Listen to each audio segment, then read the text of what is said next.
Thank you also for coming to this presentation, Demystifying ARIA to Improve Accessibility. And hopefully what I've designed here in terms of a presentation is an explanation of how you encounter ARIA in the wild, what it means, what its effect is on websites and accessibility, and some of the more common ways that you can either identify or encounter or work around or work with ARIA attributes to build better experiences for users with disabilities. So very quickly, just a couple of words about myself. I'm Enrique Diaz. I'm the head of design and development in the Digital Strategies and Innovation Group at Harvard Library. I manage the design direction that our library web presences take. I work with the communications office to evolve the brand guidelines that we've developed for the library, working to incorporate that look and feel that we've established for the main website to all of the vendored products that we have, all of our databases and search interfaces. It's a lot of work, but it's pretty rewarding. A lot of the design work that I do is greatly informed by Amy Deshane and her brilliant team at the User Research Center. It's their user research that informs my design decisions. So all of this is just to say that it's just one piece of a pretty big and elaborate puzzle. So enough about me, enough about the library. Let's get into ARIA. All right, so very quickly, what we'll cover here is we'll learn what ARIA is in practical examples and what it does. We'll experience the difference that ARIA makes on a web page. We'll see a very quick demonstration of a website with ARIA applied to it and that same website without the ARIA augmentation. Then we'll run through some of the more common use cases for ARIA. And for that, I can preface it by saying, for a lot of the folks in the audience, you're probably no strangers to Siteimprove and looking through the reports that it generates when it's assessing the accessibility of a website. I'm going to go through some of the things that we've personally run through or come across in the library, and more than likely things that you have as well, just by virtue of the ubiquity of ARIA's usefulness. So, and then along the way, I'm just going to be recommending tools and resources that we're using, you're probably using as well, and hopefully find new ways to use that. All right, so let's get the boilerplate out of the way. WAI ARIA stands for Web Accessibility Initiative, Accessible Rich Internet Applications. That's a mouthful. Honestly, the only things that you ever really need to focus on are these two words, accessible applications. That's all that ARIA is about. With the absolute ubiquity of JavaScript across the World Wide Web, HTML has been taken by developers. Its markup specifications have been taken by developers and expanded in terms of its capabilities far beyond what it was ever able to do on its own. And this is all great. It's able to deliver real-time interaction and communication. It lets us explore and extrapolate data. It empowers audio, video, and mixed reality experiences and everything in between. A lot of these advancements have been developed on foundations, however, that didn't really consider the full spectrum of their audience's modes of input. And so screen readers and other assistive technology can be the bridge for users with disabilities or impairments, but they can only go so far in interpreting what they have to work with. So I think one of the most practical ways to demonstrate how, at a very high level, how ARIA can help is by just kind of going through a couple of examples of websites and their relative compliance to the Web Content Accessibility Guidelines set of criteria for accessible content. So what we're looking at here is a very simple design of a website from a freelance designer. You can see that it's a minimal design, but also the markup itself seems relatively uncomplicated. There's about maybe 4 subpages here, so the menu is pretty direct. You have very clear headings, very clear homepage logo. There's a photo here. The only real clever thing that's happening here is with style sheets to establish a unique look and feel, something clever to mask the photo, to have that sort of cornered edge there. But otherwise, everything here is pretty straightforward. A screen reader really wouldn't have a whole lot of trouble interpreting the content of the page in the way that it was intended to be received.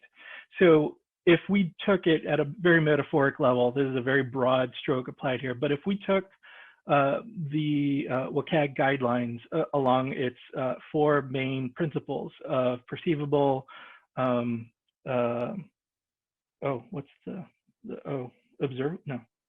operational, observable, understandable, and robust. My apologies. Yeah, it's operable, right? Yeah, okay. When you go against those criteria, a site with something this simple, it's perfectly compliant, meets all those criteria, works fantastically. So this is a specific case.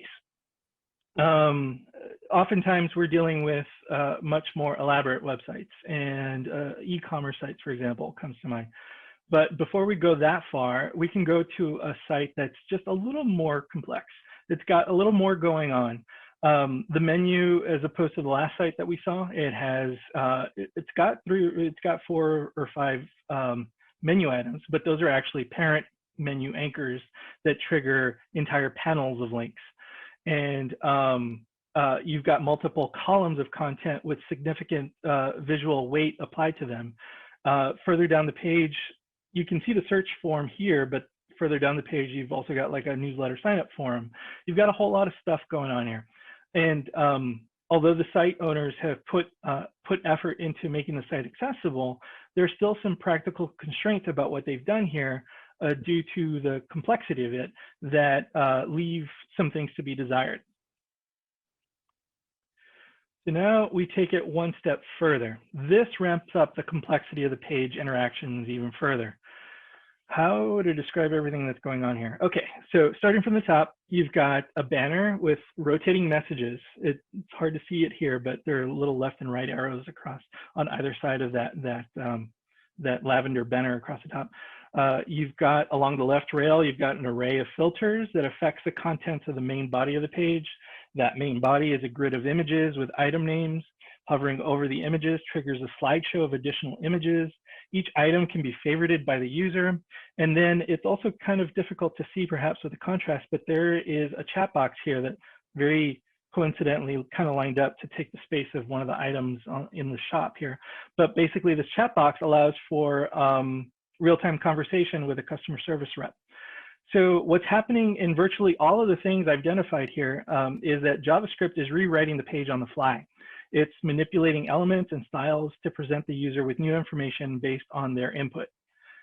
This is all way more than what HTML5 alone can do.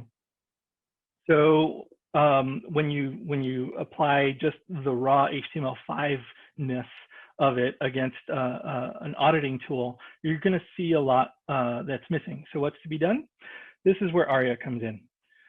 What ARIA can do is account for the shortcomings of HTML5 and extend the attribute feature of what HTML does to meet the screen readers halfway to create an accessible experience, to provide the hooks for a screen reader software to interpret the page the way that it's intended.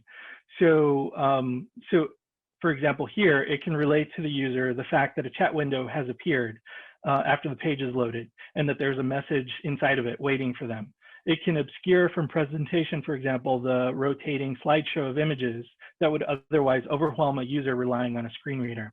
Without ARIA there to help sort of temper it, or without maybe some very clever JavaScript, if you can imagine that each one of the thumbnails there represented, let's say, a slideshow of 3 images per item, that one screenshot alone represents nearly 30 images. Just having a sense that the item is there and nothing more, that's all a user with visual impairments needs to know. And ARIA can help with that. All right, so now I'm going to talk about the user experience of accessible content. While there's a broad spectrum of modes that users across users with disabilities, far more than I've got time to cover in this presentation, one of the most common demographics out there includes blind or visually impaired persons. They need to rely on ways to have the screen read to them, whether audibly or through a Braille interpretation keyboard. This is where screen readers come into play. Now, users with disabilities will have their own preferences for screen reader software, but for someone who's just embarking on the road to understanding an accessible user experience, they'll likely have access to free software that's built right into their operating systems. So, so here I've listed just a few. On Macs, you have VoiceOver, and I'm going to be using VoiceOver in some of the examples that are to follow. Then as of Windows 10, there is Narrator, which does the same thing. And built into Chrome OS on Chromebooks, there's Chromevox. Linux doesn't have one built in, although you can install one separately. I think it's called Orca. Also, I should say Chromevox is a plugin that you can install into Chrome. It's a Chrome extension. So you have a few options that are just off the shelf. And this will afford a modicum of a similar experience. Because there are so many competitors on the field competing with different operating systems, different standards, so on and so forth, there's really very few things that have a consistent through line in terms of the experience, but there are very baseline things afforded between HTML and ARIA that you can expect to encounter. And that's going to start to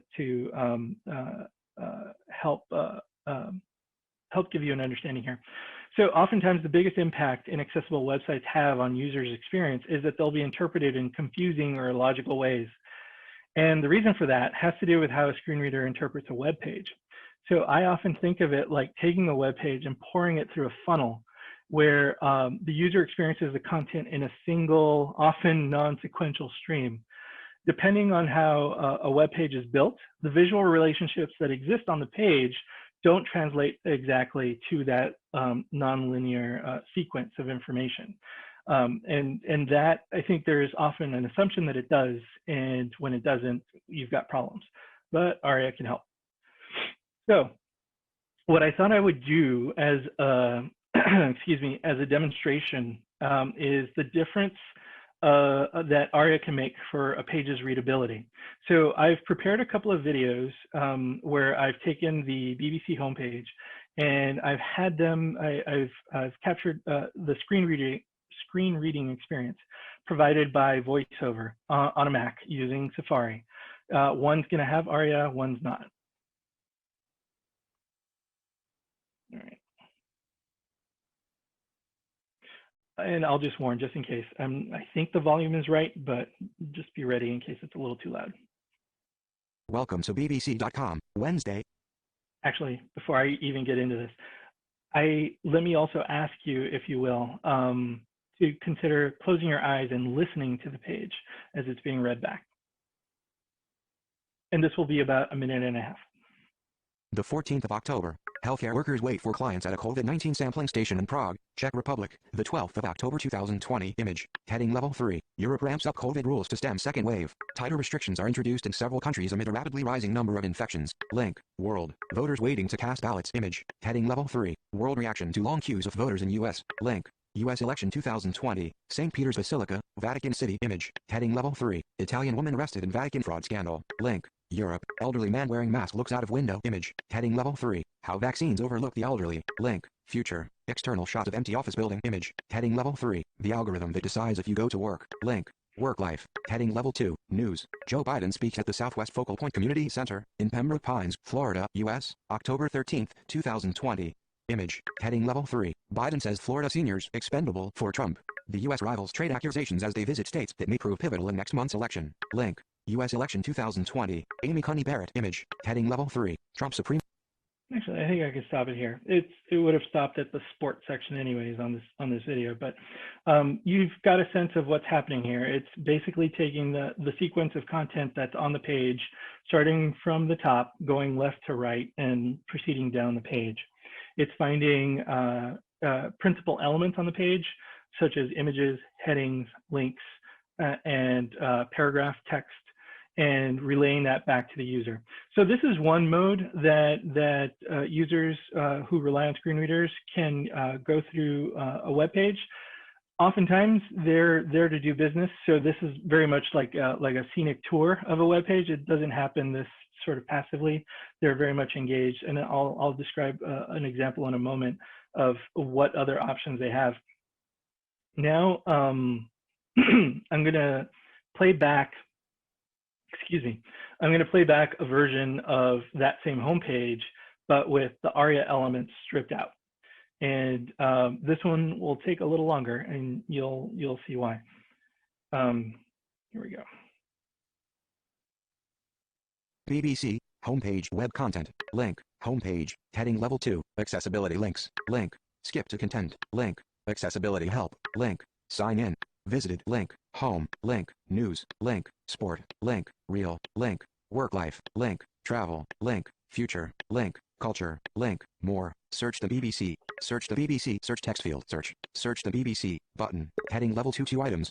Welcome to BBC.com Wednesday, the 14th of October. Welcome to BBC.com, Wednesday, the 14th of October. Healthcare workers wait for clients at a COVID-19 sampling station in Prague, Czech Republic, the 12th of October 2020. Image, heading level 3. Europe ramps up COVID rules to stem second wave. Tighter restrictions are introduced in several countries amid a rapidly rising number of infections. Link, world, link. Europe ramps up COVID rules to stem second wave. Voters waiting to cast ballots. Image, heading level 3. World reaction to long queues of voters in U.S. Link. U.S. election 2020, link, world reaction to long queues of voters in U.S., St. Peter's Basilica, Vatican City. Image, heading level 3, Italian woman arrested in Vatican fraud scandal, link, Europe, link, Italian woman arrested in Vatican fraud scandal, elderly man wearing mask looks out of window. Image, heading level 3, how vaccines overlook the elderly, link, future, link, how vaccines overlook the elderly, external shot of empty office building. Image, heading level 3, the algorithm that decides if you go to work, link, work life, link, the algorithm that decides if you go to work. Heading level 2, news. Joe Biden. I'll go ahead and stop it here. Hopefully, just sort of like with nods of heads, did you notice a difference between those two things, those two experiences? One was, for example, it was repeating a lot of content that was on the page. It read back the banner, welcome to the BBC.com, read it back twice. But I think more confusingly, it was reading back the links to these cards that link off to news articles. It would start with the image, read the headline, read the sort of section link, and then it would go back to reading the title of the article, and then it would jump on to the next article. So the reason it's doing that is because of the design choices that they made for this page. You'll notice that these cards kind of have a photo, and then they kind of have this little fade effect behind it to create some contrast for the text that's on top of it. So you do have a choice. You could create images for every single thing that has like the text made part of the image. It's very inefficient and very inaccessible. But what they do instead is have they play with CSS with cascading style sheets to create overlays and sort of arrange the order of the overlays.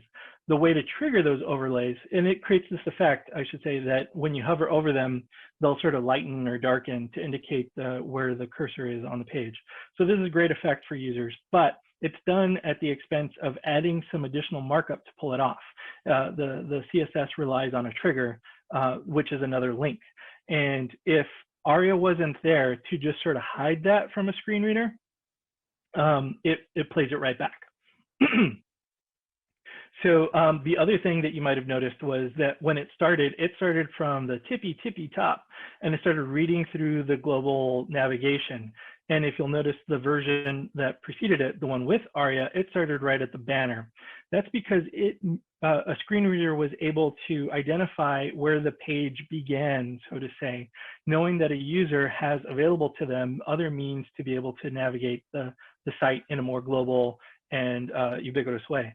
And the way that happens, for example, in VoiceOver, you have something called Rotor. And it's basically a way of distilling the content of the page based on the most fundamental elements of the page, such as headings or links or controls, form controls, or landmarks.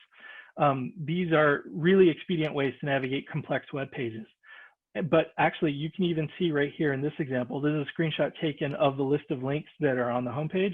You can see that the links are literally repeating themselves here. And that's because ARIA, or the screen reader, is rightly reading the markup, and ARIA is not helping to obscure the redundant links that are here and playing them off as legitimate. A screen reader really has no way of knowing the difference from one to the other. So in a nutshell, these are some pretty straightforward examples of how you can do this. There's a lot more elaborate examples that you can see, especially when you're dealing with menus. Those are pretty interactive, but this kind of gives you a gist of the way that the experience changes.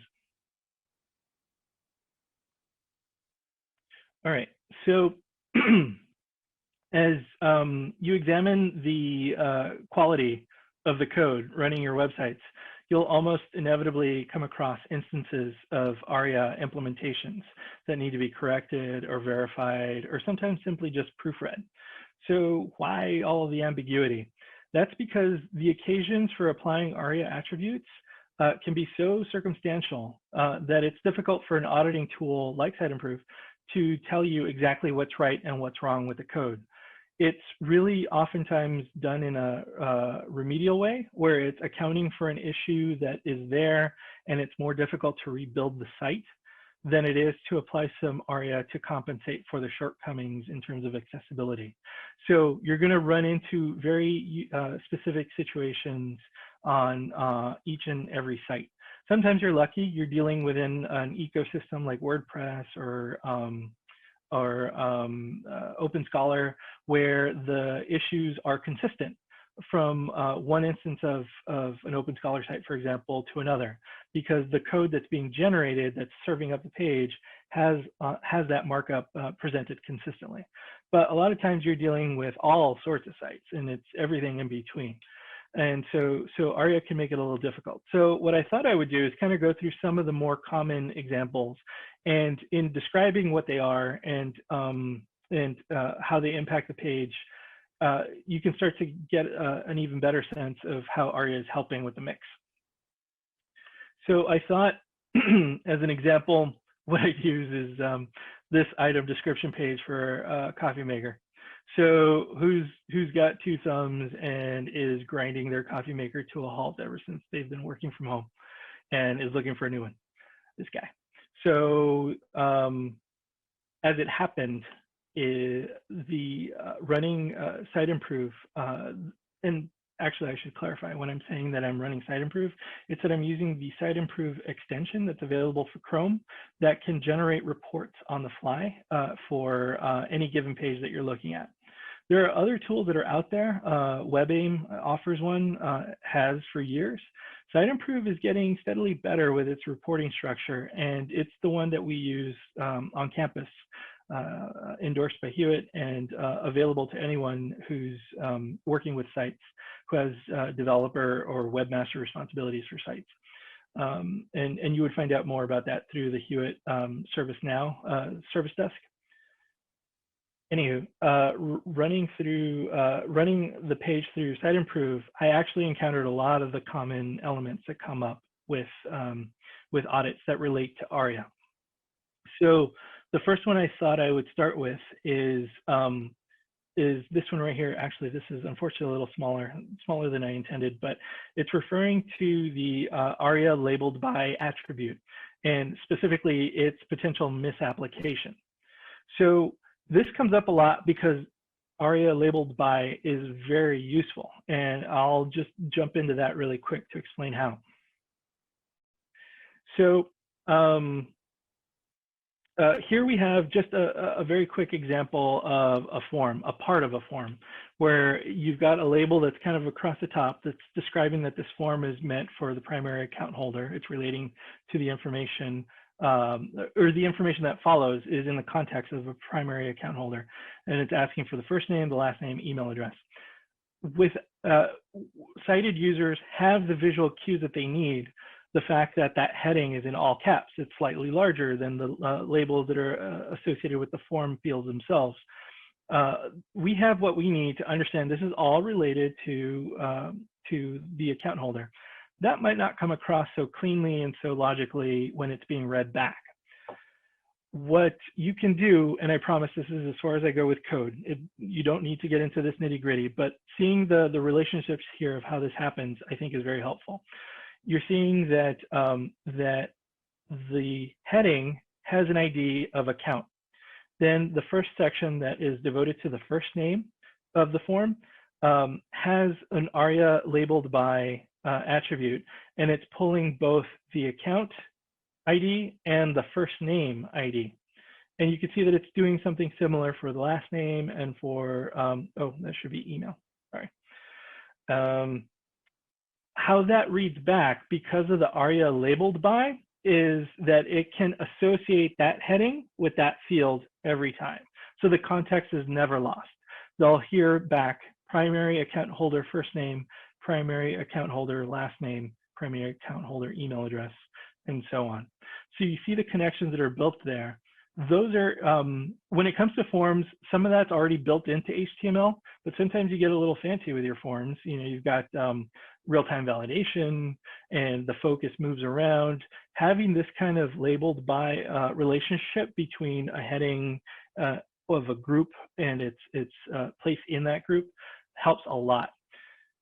And if you can imagine, so that was a very simple example, but consider how a data visualization can be made more accessible by establishing the relationship between a flourish sprite.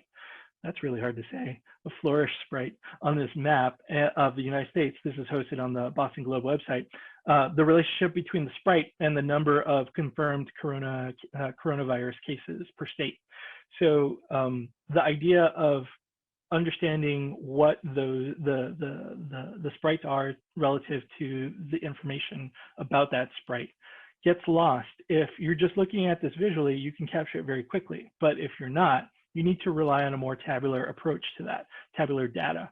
And creating those labels helps a lot. So coming back to the issue here, when I clicked on that link in the SiteImprove report, it shows me that there are, that it's found 4 occurrences on the page, and it starts to name them here. You see block customer login heading, block new customer heading, block customer login heading. These are actually repeating.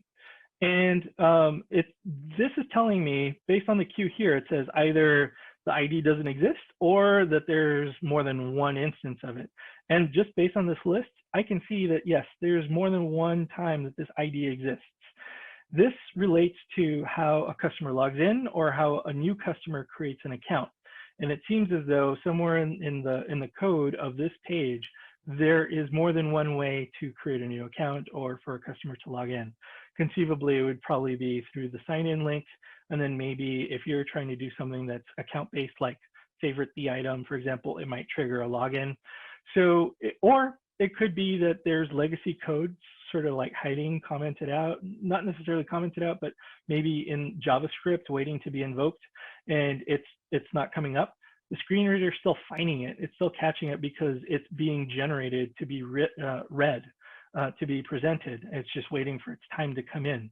So, and actually you can kind of see, it's kind of small on the screen, but you can kind of see an eye icon with a line through it, indicating that these are invisible on the page right now.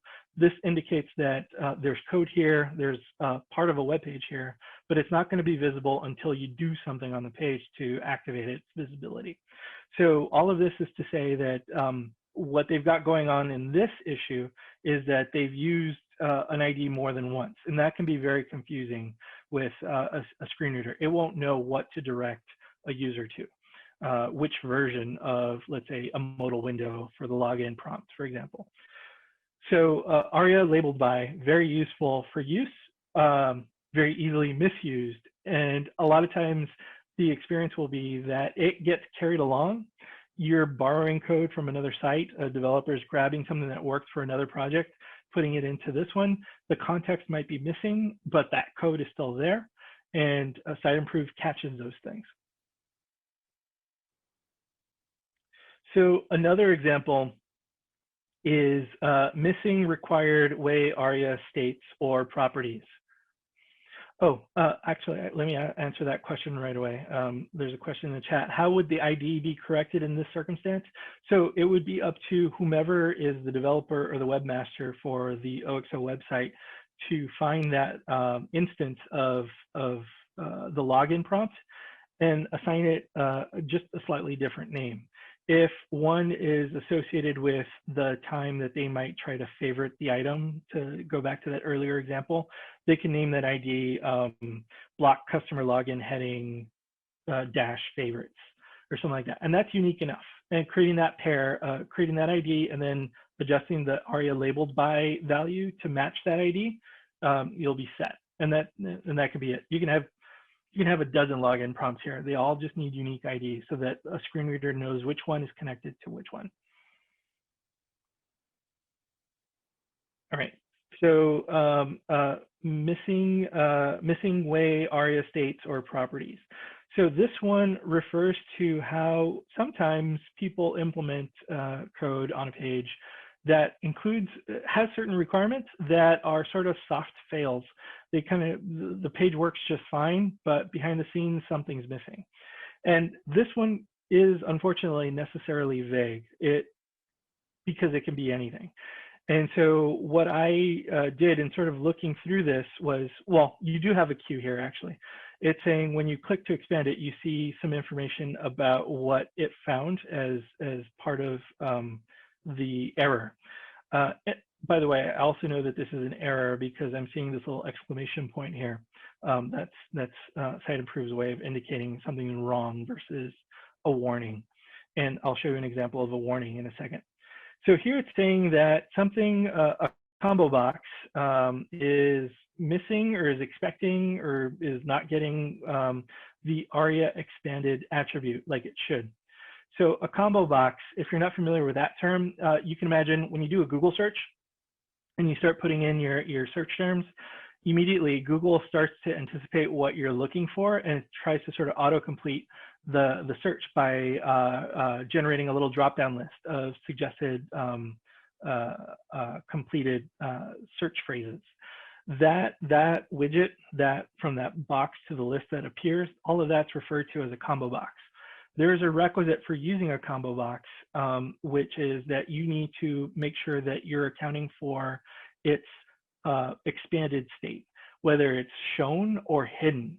And so if you imagine in that Google example, it's that that combo box has ARIA expanded false to start. And then upon entering search terms, JavaScript changes that to ARIA expanded true. And then a screen reader is knowing that something's changed on the page and is relaying the contents of that change to the user. In this example, it's that it's related to the search field for the site. So the combo box here, it's almost a little bit on steroids. Once I searched for something, I didn't get quite a little auto-complete list, but rather like a whole panel of items to search for, which is great. You know, that's one way to do it. There's nothing inherently wrong with this. It's a lot of information, but it's fine. You've got all the links. You've got the item description, link to the item, the price, all the relevant data, and then a link to see more results. They kind of went a little overboard with it, but that doesn't change the fact that it's still a combo box at the end of the day, and it needs that expanded state to relay to the screen reader that their search has already produced results without even hitting enter yet.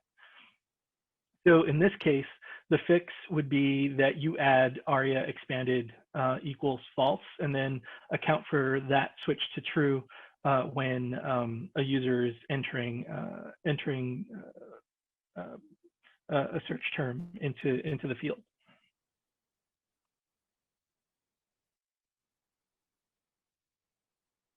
All right, one more that I can share here. It's that, and this one isn't technically ARIA specific, but ARIA can help. This one, it has to do with landmarks being appropriately applied. So you might recall earlier in that voiceover example, I had a screenshot of all the links that are on a page. Headings are also another thing that it can display. And then if you consider each one of these things sort of like kind of abstracted out larger and larger with respect to the overall frame of a web page, there is a concept known as landmarks, which make it a lot easier for a user to quickly understand the components that are on a page. And when I say that, I mean like a header, a body, a footer, a a global navigation menu, a footer navigation menu, an aside for supplementary content. All of these things are landmarks, and they help a user wayfind on a page when they can't necessarily see the page. So this is what it's referring to. And actually, if you study kind of what's going on in this report, it's kind of going through a lot of stuff that sort of ends in this part. It's saying non-distinguishable landmarks, like SiteImprove can't make heads or tails of some of the things that it's generated for the page layout. Content not included in landmarks. That's another thing that to be mindful of. And you can see the icons here are different from the exclamation points. They're triangles. This indicates warnings. So it's something that's not necessarily wrong. It's something that you should probably take a look at just to make sure that it's actually working fine. So it's clear that it's finding warnings here. And as a result, it's like, you know what, there's stuff going on here. Are they actually applied right? And that's what that last piece is. And this last icon is indicating, it's got a little eye icon. And it's just meant that it's urging you to review it. So when you click through to this particular thing and see the list of 13 occurrences, this actually starts to give you a sense of what's going on the page. It's actually been able to document and present to you the landmarks it's found on the page. And it's starting off pretty well. It says header and the content, just sort of like the introduction of what's in the header. The navs that are on there, there's nothing wrong with having multiple navs on a page. Just having them in context is all that matters. The main section of the page, other sections on the page, you can't actually see it in the screenshot, but it kind of goes on to show like all the great features of this new coffee maker. And then as we're getting into the footer, we're seeing a few more things going on. There is usually the footer is like the last landmark you come across on a page, but it kind of goes on a little bit longer. And there's more stuff. It actually even repeats, stay in the loop, sign up and be the blah, blah, blah. That's repeating what's actually in the footer itself. So it seems that there might be a redundant hierarchy here, or that there's no appropriate role that's assigned for that particular generic section.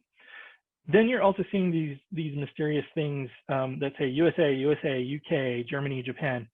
You might infer from context clues that that has something to do with like visiting different countries' versions of the website, but this is not telling you that. And then the last one is the most indicting. It's literally CSS code that is being loaded up. Who knows why, who knows how, but this is something that's been written, it's been marked up in a way that a screen reader is going to find, and it's presenting it to you. Maybe they're just thinking no one goes that far down a page. And maybe that's true, but in the end, this is something that needs to be addressed. So in this case, it's finding landmarks that are being misused. So it's just a matter of rewriting the code here so that it gets, in this case, I would probably say that these last three landmarks are actually elements that should be written up as perhaps divs or forms. I think if this was USA, Germany, that sounds like a drop-down list of some kind. That should probably be a form element. And it could be, you can imitate a form element experience with JavaScript or even just CSS alone, but you need to make sure that it remains accessible. So that's roughly what's going on there. Now, you've got SiteImprove kind of giving you the skinny on this stuff. And this, when it comes to landmarks and things like that, it can kind of help. But honestly, what I would recommend when it comes to something like this is that you would just use a screen reader like VoiceOver and bring up the rotor component where you're seeing that breakdown of landmarks on the page. Just listen to how it's reading back the landmarks and have a look at what that list of landmarks is. If something looks amiss, it's probably amiss, and it's up to you to remediate that. So while SiteImprove helps, really just emulating the experience of a non-sighted user with the web page goes a long way. If it makes sense to you, then it's going to make sense to them. And so and that's really the irony when it comes down to it. It's that the way that you know that ARIA is working right is when the page is read back flawlessly.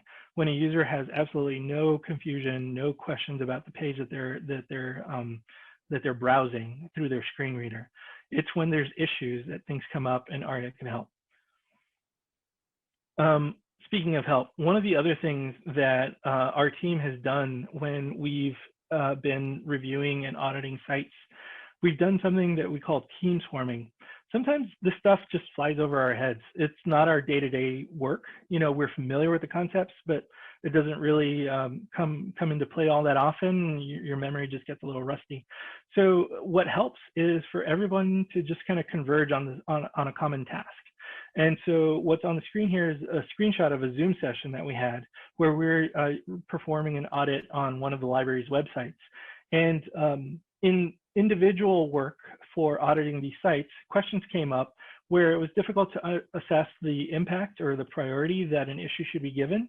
And so it was just sort of flagged for later study. And that's what this group did. We got together and kind of looked at all those things that got flagged, and we just hammered them out together. We started inspecting the code together, sharing the screen. We each went off into our own, because we all have computers in front of us, we all did our own searches, looking for insights related to the message and what that might mean. And we brought that back to the group. And together we were able to figure out some of the more ambiguous information that was coming out of Siteimprove. It helped us understand, is like, oh, okay, they're just talking about making sure that the landmarks are applied appropriately.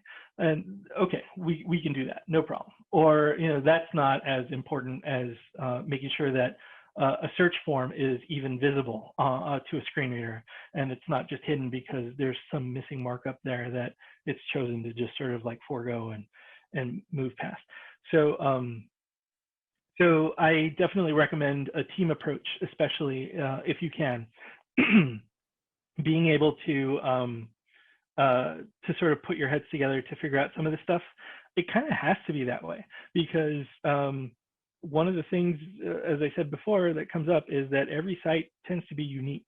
Sometimes you're lucky and you get a lot of sites that are similarly generated, but more often you don't. And just understanding what the circumstances are on that site, you know, almost like in a forensics level, figuring out how it was built, why it was built that way, helps to understand why the ARIA has been applied that way, or if it's missing ARIA, how best to remediate it to make it better. So that's about the end of my presentation. Thank you so much for your time. If there's one thing if there's one message that you can take away from this presentation, it's that you really don't even need to trip, because you got this. ARIA can seem vast and mysterious, but it's really only a relatively small portion that represents the vast majority of how it's used. Resources around ARIA grow by the day. So start with the first thing you encounter and learn as much as you need for that situation, because the situation is always going to be different. Thank you.